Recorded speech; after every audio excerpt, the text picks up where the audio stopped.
How to survive an avalanche. Every year, roughly 100,000 avalanches sweep down mountains across the US, damaging everything in their path and killing 28 people on average. It doesn't matter if you're skiing, snowboarding, or snowmobiling, knowing how to survive an avalanche is crucial in order to get off the mountain safely. Let's begin. Reacting in the first few seconds. 1. Jump up the slope. The people who suffer the danger of an avalanche are the ones who actually trigger them, and sometimes the avalanche will start right beneath their feet. If this happens, you should try to jump up the slope beyond the fracture line. An avalanche happens so quickly that it's almost impossible to react fast enough to do this, but it has to be done and you have no other choice. 2.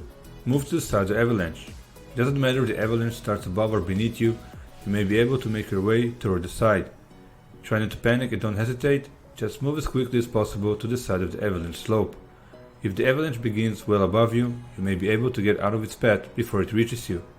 The snow will be moving fastest near the center of the flow, and that's also where the highest volume of snow will be. 3. Let go of your heavy equipment. Your body should be as light as possible, so let go of your gear except your backpack, since this may protect your neck and back. This raises the chances that you'll be able to stay toward the surface of the snow. Also, don't let go of any survival equipment such as a transceiver and probe or snow shovel, as you'll need this in case you get buried under the snow. People who will look for you later may be able to find you if they see some piece of equipment on the surface of the snow, so you could let go of a glove or something else that's light to increase the chances they'll find you. 4. Hold on to something.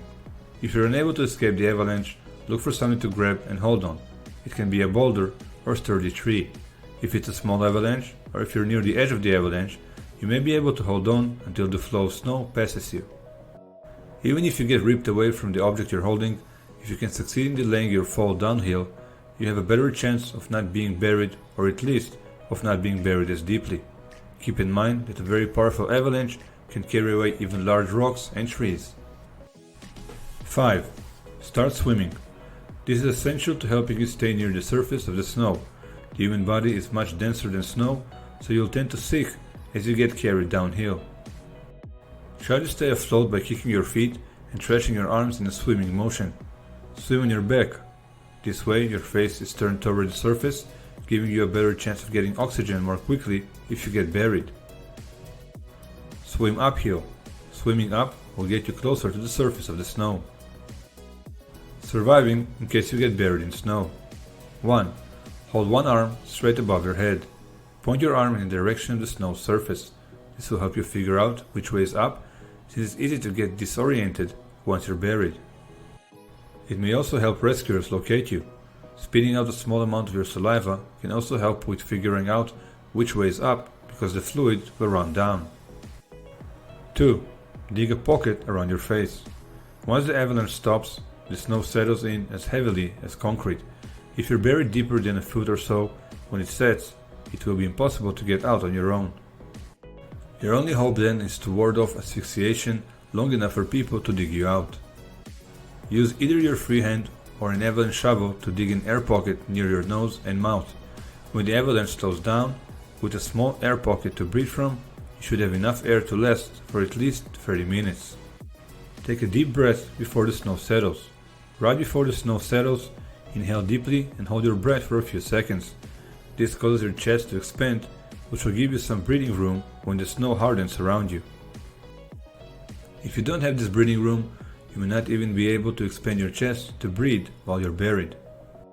3. Conserve air and energy. Try to move once the snow settles, but don't jeopardize your air pocket. If you're very near the surface, you may be able to dig your way out, but otherwise, you aren't going anywhere. Don't waste precious breath by struggling against the snow. Remain calm and wait to be rescued. If you hear people nearby, try to call them, but don't keep it up if they don't seem to hear you. You can probably hear them better than they can hear you, and shouting just wastes your limited air supply. 4. Wait for rescuers to come. If you hit the slopes with an avalanche beacon and probe, and your fellow skiers did the same, someone will be able to find you and dig you out. Stay calm and wait to be rescued. How to increase your chances to survive. 1. Take survival equipment. Never hit the slopes without it. The reason you're taking survival equipment is especially in case of an avalanche. The following items will greatly reduce the risk of dying in an avalanche. An avalanche receiver and probe. The receiver puts out a signal to show where the person is buried, and the probe is used to locate the person and start digging. Every person in your party should carry both. A small shovel. The shovel is used in order to dig an air pocket around the face. A helmet. Many avalanche-related fatalities happen because of the initial impact of the snow knocking people off their feet. Skiers airbags. These have become quite popular in recent years. They help to keep your body toward the surface of the snow, so you're less likely to get buried. See the links to all these items in the description section below. 2. Take an avalanche training course. Avalanches happen frequently enough that many organizations provide intensive training courses to coach skiers and snowboarders on how to avoid avalanches, save themselves, and rescue each other. If you're traveling to avalanche country, consider taking a course to be even more prepared, just in case. Thank you for watching.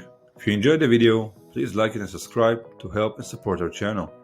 On our channel, you'll enjoy more videos about off-grid, camping, survival, and other interesting topics. Also, feel free to visit our site for interesting articles on various topics, as well as recommendations on highly popular, high quality, and useful products for everyday living, survival, and more.